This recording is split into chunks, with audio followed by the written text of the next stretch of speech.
வணக்கம். இன்னைக்கு நாம கொஞ்சம் ஆழமா அலச போற ஒரு கேள்வி, நீங்க பல பேர் யோசிச்சிருக்கக்கூடிய ஒரு விஷயம்தான். அதாவது நம்ம கிட்ட மலை மாதிரி குவிஞ்சிருக்கிற இந்த பிளாஸ்டிக் குப்பையெல்லாம் இருக்கு இல்லையா, அதையெல்லாம் அள்ளி நேர ஒரு எரிமலையோட வாயில கொட்டிட்டா என்ன ஆகும்? இது எல்லா பிரச்சனைக்கும் ஒரு சுலபமான தீர்வா இருக்குமா? இது கேட்கறதுக்கு ரொம்ப சுலபமா தெரியலாம். ஆனா இதுக்குள்ள இருக்கிற அறிவியல் ரொம்ப ரொம்ப சிக்கலானது. முதல்ல நம்ம ஒரு விஷயத்தை தெளிவா புரிஞ்சுக்கணும். எரிமலைங்கிறது ஒரு குப்பை தொட்டி கிடையாது. அது பூமிக்கு அடியிலிருந்து வேலை செய்யற ஒரு பெரிய சக்தி. சரி, அப்போ முதல்ல வெப்பநிலையில இருந்து ஆரம்பிக்கலாம். ஒரு எரிமலையில இருக்கிற அந்த லாவா குழம்பு அது எவ்வளவு சூடா இருக்கும்? ரொம்ப ரொம்ப அதிகம். அதாவது பொதுவா எரிமலை குழம்போட வெப்பநிலை 700 டிகிரி செல்சியஸ்ல இருந்து 1200 டிகிரி செல்சியஸ் வரைக்கும் இருக்கும். இப்போ நீங்களே யோசிச்சு பாருங்க, அந்த சூட்ல பிளாஸ்டிக் என்ன ஆகும்னு.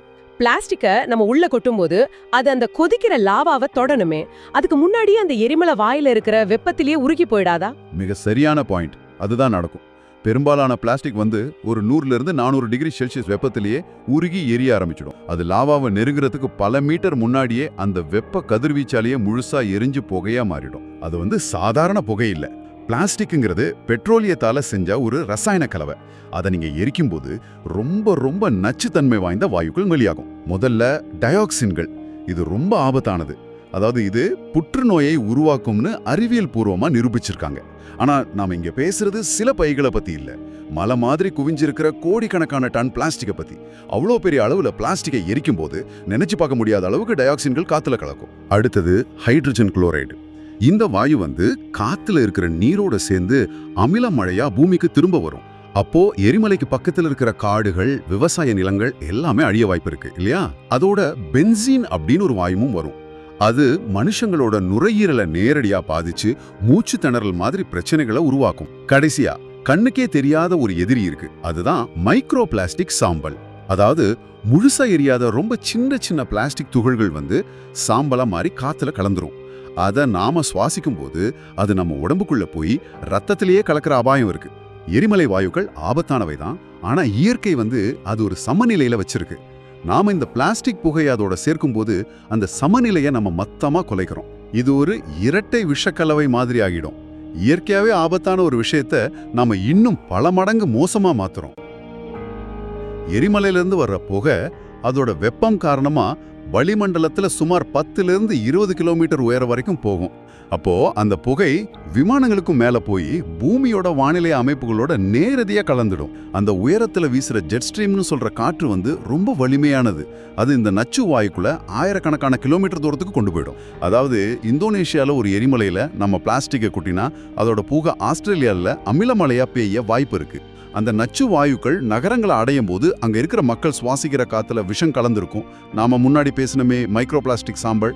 அது ஆறுகள், ஏரிகள்ல படிஞ்சு குடி தண்ணீரையே மாசுபடுத்திடும். இதோட பாதிப்பு உடனே முடியறதும் இல்ல. அதுதான் இன்னும் கவலைக்குரிய விஷயம். இந்த நச்சு ரசாயனங்கள்லாம் மண்ணுல தங்கிடும். இந்த நச்சுக்கள் விலங்குகளோட உடம்புல சேர்ந்து அதுங்களுக்கு பிறவி குறைபாடுகளை ஏற்படுத்தும். கடைசியா அந்த உணவு சங்கிலியோட உச்சியில இருக்கிற நம்மளையும் அது பாதிக்கும். இந்த பாதிப்பு எவ்வளவு காலம் நீடிக்கும்? இந்த சேதம் 10ல இருந்து 50 வருஷம் வரைக்கும் கூட நீடிக்கலாம். அதாவது ஒரு தலைமுறை செய்யற தப்பு அடுத்த 2-3 தலைமுறைகளை பாதிக்கும்.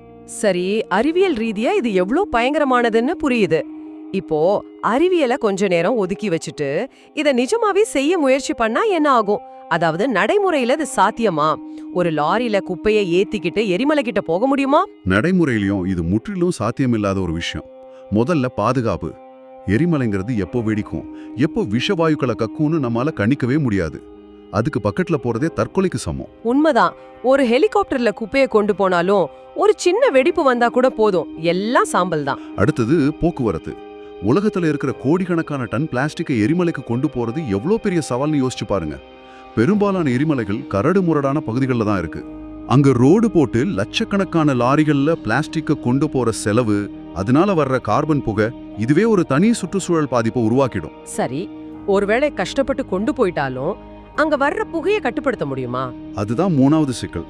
ஒரு திறந்த எரிமலை வாயிலிருந்து வர்ற புகையை எப்படி நம்மால கட்டுப்படுத்த முடியும்? அதுக்கு எந்த டெக்னாலஜியும் கிடையாது. இது கட்டுப்பாடே இல்லாத ஒரு மாசுபாடு. இது நாமளே வேணுமனே வளிமண்டலத்துல விஷத்தை கலக்கிற மாதிரி. கடைசியா பருவநிலை மாற்றம். பிளாஸ்டிக்கை எரிக்கும் போது அதிகமா கார்பன் டை ஆக்சைடு வெளியாகும். அதனால எந்த பக்கம் பார்த்தாலும் இது ஒரு தீர்வே இல்ல. இது ஒரு பேரழிவுக்கான செய்முறை. ஓகே, எரிமலை ஒரு ரொம்ப மோசமான ஐடியான்னு இப்ப தெளிவா புரிஞ்சிருச்சு. அப்ப இந்த மலை மாதிரி குவியிற பிளாஸ்டிக்கை நாம என்னதான் பண்றது? உண்மையான தீர்வு தான் என்ன? இது ஒரு தனிநபர் செய்ய வேண்டிய வேலை இல்ல. அரசாங்கம், மக்கள் எல்லாரும் சேர்ந்து செய்ய வேண்டிய ஒரு கூட்டு முயற்சி. நாம சின்ன வயசுல படிச்ச குறை, மீண்டும் பயன்படுத்து, மறுசுழற்சி செய், அதாவது ரெடியூஸ், ரீயூஸ், ரீசைக்கிள்ங்கிறது தான் இன்னைக்கும் உண்மையான வழி. அதோட கொஞ்சம் டெக்னாலஜியும் சட்டங்களையும் சேர்க்கணும். ஆமா, மாயாஜால தீர்வுகள்னு எதுவும் கிடையாது. பிளாஸ்டிக்க எரிமலையில கொட்டுறது ஒரு தீர்வே கிடையாது.